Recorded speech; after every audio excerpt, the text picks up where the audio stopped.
पतोहरा निखार आइल बा ऐसे चेहरा पतोहरा निखार आइल बा कौन लाई कास लागे भइल प्यार भइल बा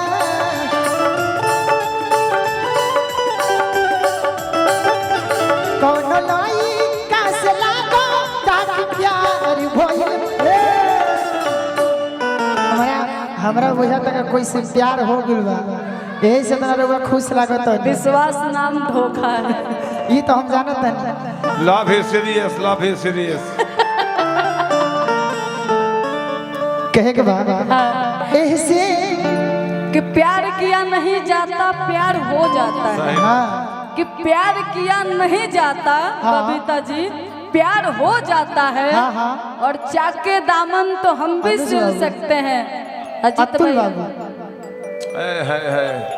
अतुल बाबू की तरफ से बहुत सारा प्यार। अतुल बाबू की तरफ से अजीत भैया की तरफ से अजीत भैया के तो बहुत सारा ऐसे चेहरा पतोहरा निखार भइल बा ऐसे चेहरा पतोहरा निखार भइल बा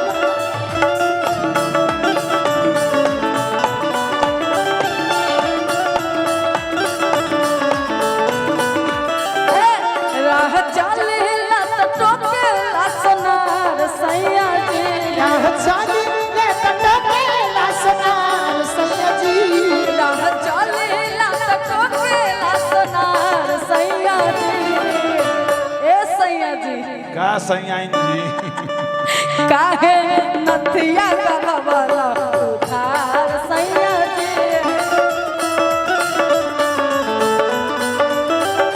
काहे नथिया करवला उधार सैया जी।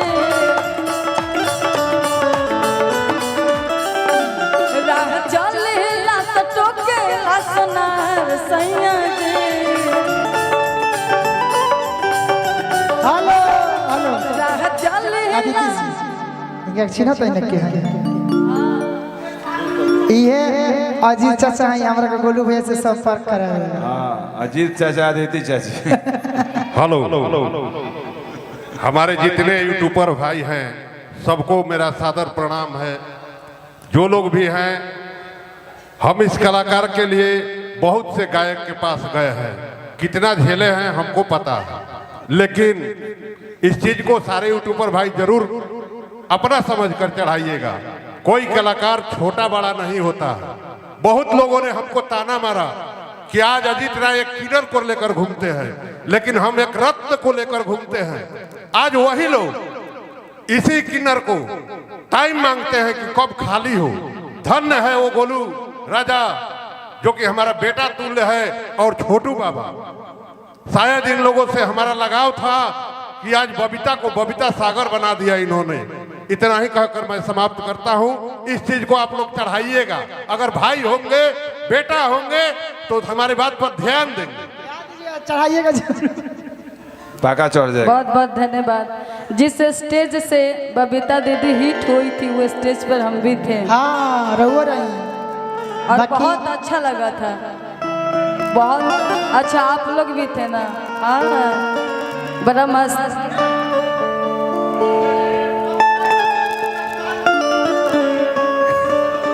हाँ हाँ हाँ हाँ हाँ हाँ रुस्ताद से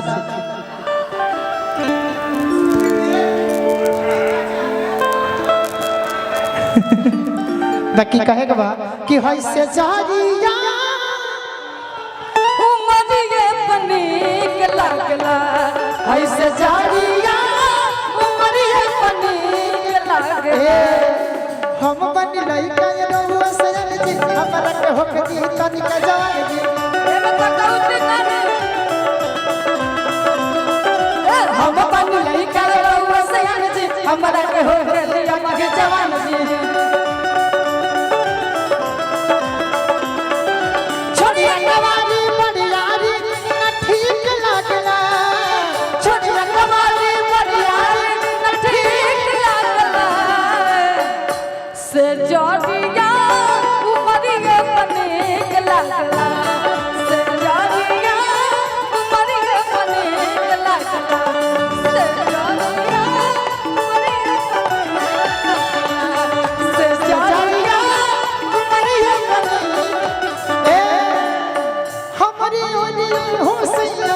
हमरी योरिया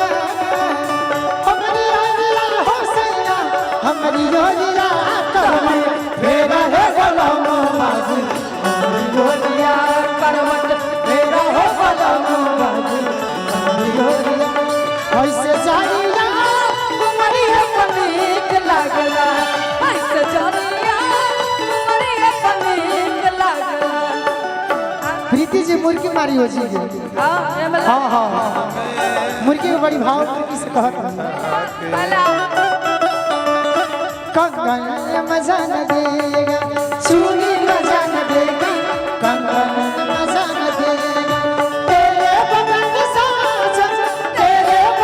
साजन सावन में जान देगा चूड़ी हो चूड़ी मजा न देगी कंगन मजा न ऐसे जानिया तुम्हारी पनीक लागला ऐसे जानिया तुम्हारी पनीक लागला। छोटे बाबा आओ मुर्गी के भाव को बड़ी भाव से कहते हैं कैसे भैया कमर काम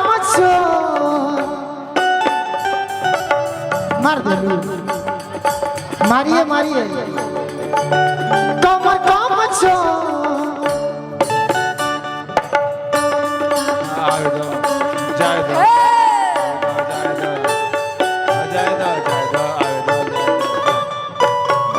दीदी प्रीति जी ए पर मुर्गी मारिए ठीक से अब बाबा कट अच्छा दीजिएगा। तू मुर्गी मारो हो ना पहले मारिए हम लोग रोज करते हैं, आप करिए। हाँ तो हम भी तो रोज ही मार देते। सब आपको देखने के लिए आए। ए कमर कम जो लोटाए न साही और भोगिल प्रसादिता सोहाग रात होगी।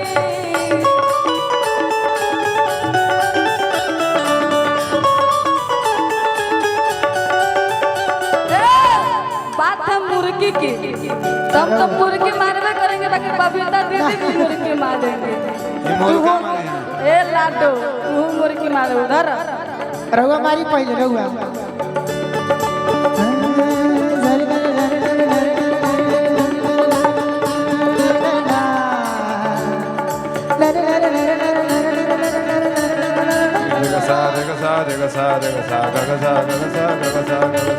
आई